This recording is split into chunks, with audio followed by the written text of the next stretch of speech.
सर्वांना नमस्कार. विधान परिषदेचे निवडणूक लागलेली आहे आणि सांगली सातारा स्थानिक स्वराज्य संस्था मतदारसंघातून महाविकास आघाडीतर्फे मी अधिकृत उमेदवार म्हणून या ठिकाणी निवडणूक लढवत आहे. आणि आदरणीय शरदचंद्रजी पवार साहेब, तसेच आमचे प्रदेशाध्यक्ष शशिकांतजी शिंदे साहेब आणि ज्येष्ठ नेते जयंत पाटील साहेब, त्याचबरोबर पक्षातील इतर सर्व ज्येष्ठ नेते यांनी माझ्यावर जो विश्वास दाखवलेला आहे या मतदारसंघामध्ये निवडणूक लढवण्यासंदर्भात, तो सार्थ ठरवण्याची जबाबदारी माझ्यावर आहे. आणि त्या दृष्टीनं मी मतदारसंघामध्ये दौरे सुरू केलेले आहेत. या मतदारसंघामध्ये सर्वसाधारणपणे सरळ लढत होईल, भाजप विरुद्ध महाविकास आघाडी अशी. आणि मला खात्री आहे की या मतदारसंघामध्ये मतदार बंधू महाविकास आघाडीच्या बाजूनं राहतील. या मतदारसंघामध्ये 895 मतदान आहे आणि सांगली आणि सातारा हे 2 जिल्हे आहेत. आणि या दोन्ही जिल्ह्याची परिस्थिती सध्याची जर बघितली तर आज जे सत्ताधारी नगरसेवक आहेत किंवा जे युतीतले नगरसेवक असतील किंवा जे विरोधातले नगरसेवक आहेत, या सर्वांना काही अडचणींना सामोरं जावं लागते. आज जे विरोधातले नगरसेवक आहेत त्यांच्यावर अगदी दुजाभाव केला जातो. त्यांना कोणत्याही प्रकारचं फंडिंग किंवा अनुदान किंवा त्यांच्या वॉर्डातली कामं करण्यासाठी त्यांना कसल्याही प्रकारची मदत सत्ताधाऱ्यांकडून मिळत नाही.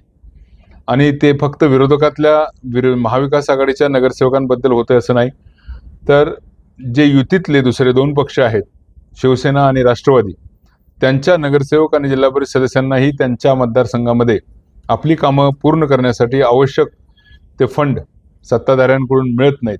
आणि अशा प्रकारच्या वल्गना अनेक वेळा याच जिल्ह्याचे जे मंत्री आहेत त्यांच्याकडून तुम्ही भाषणातून सुद्धा ऐकले असतील की सगळे फंड आम्ही देणार आहे, त्यामुळे तुम्ही आमच्याकडे या, अन्यथा तुम्हाला कसल्याही प्रकारचा निधी मिळणार नाही. तर अशा पद्धतीची गोष्टी या नगरसेवक आणि जिल्हा परिषद सदस्यांना भोगाव्या लागत आहेत. आणि नगरसेवक असू द्या, जिल्हा परिषद सदस्य असू द्या, आज एक व्यक्ती 15 ते 30 हजार लोकांचं प्रतिनिधित्व करत असतो. आणि इतक्या मोठ्या संख्येने लोकांचं प्रतिनिधित्व करत असताना त्यांची कामं प्रामुख्याने करणं ह्या त्या नगरसेवकाचं, जिल्हा परिषद सदस्याचं काम असतं. परंतु निधी अभावी आणि वरच्या सत्तेतल्या पक्षामधल्या लोकांच्या जो दृष्टिकोन आहे विरोधकांच्या बद्दल किंवा युतीतल्या दुसऱ्या पक्षांच्या बद्दल, त्यामुळं त्या निधीची उपलब्धता होत नाही, त्यांची कोणतीही कामं होत नाहीत. ही परिस्थिती झाली युतीतले दुसरे सदस्य आणि विरोधकांची. आज भाजपच्या नगरसेवकांची आणि जिल्हा परिषद सदस्यांची काय अवस्था आहे? आज त्यांच्या वॉर्डामध्ये जरी काही फंड पडले तरी त्यांच्या वॉर्डामध्ये ते काम कोणी करावं, ते काम कसं असावं, याविषयी त्यांना कोणताही अधिकार ठेवलेला नाही. केंद्रीय पातळीवरून सर्व अधिकार, सर्व टेंडर वाटले जातात. आणि त्या टेंडरमध्ये जर एखाद्या कॉन्ट्रॅक्टरनं चुकीचं काम करत असेल आणि भाजपचा नगरसेवक जरी त्या कॉन्ट्रॅक्टरला काही अरेरावी करत असेल किंवा तू हे चुकीचं करतोय म्हणत असेल, तरी सुद्धा कॉन्ट्रॅक्टर सरळ मंत्र्यांना फोन लावतात आणि वरून त्या नगरसेवकांना झापलं जातं, त्यांची झाडाझडती घेतली जाते. त्यामुळे स्वतःच्या वॉर्डातली जी कामं आहेत त्या कामंसुद्धा चांगली व्हावीत म्हणून भाजपचे नगरसेवक सुद्धा आपल्या तिथल्या स्थानिक कॉन्ट्रॅक्टरला सांगू शकत नाहीत. अशी परिस्थिती आहे. एकंदरीत जे वातावरण या ठिकाणी चालू आहे सातारा आणि सांगलीमध्ये विशेषतः, ते वातावरण ठराविक भाजपच्या मंत्र्यांमुळं दूषित झालेलं आहे. खरं तर ही भाजप विरुद्धची लढाई म्हणण्यापेक्षा भाजपचं नाव बदनाम करणारे जे मंत्री या ठिकाणी सातारा सांगलीमध्ये काम करतात, त्या मंत्र्यांच्या विरोधात ही लढाई आहे. त्यांनी खऱ्या अर्थानं मागच्या अनेक दिवसांपासून भाजपचं पक्षाचं नावही खराब केलंय आणि देवेंद्र फडणवीस साहेबांचं नावसुद्धा या मंत्र्यांमुळे खराब झालेलं आहे. आणि खऱ्या अर्थानं ही लढाई ही आमची त्या प्रवृत्तीविरोधात आहे.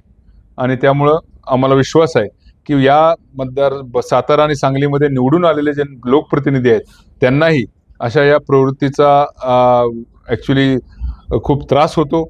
आणि त्यामुळं हे लोकसुद्धा माझ्या पाठीशी खंबीरपणे उभं राहतील. आणि भाजपचे असू द्या किंवा महाविकास आघाडीचे असू द्या किंवा इतर त्यांच्या मित्रपक्षांचे नगरसेवक असू द्या, सर्वच लोक या ठराविक मंत्र्यांना त्रासलेले आहेत आणि ते सगळे लोक माझ्या पाठीशी उभे राहतील ठामपणे, असा मला पूर्ण विश्वास वाटतो.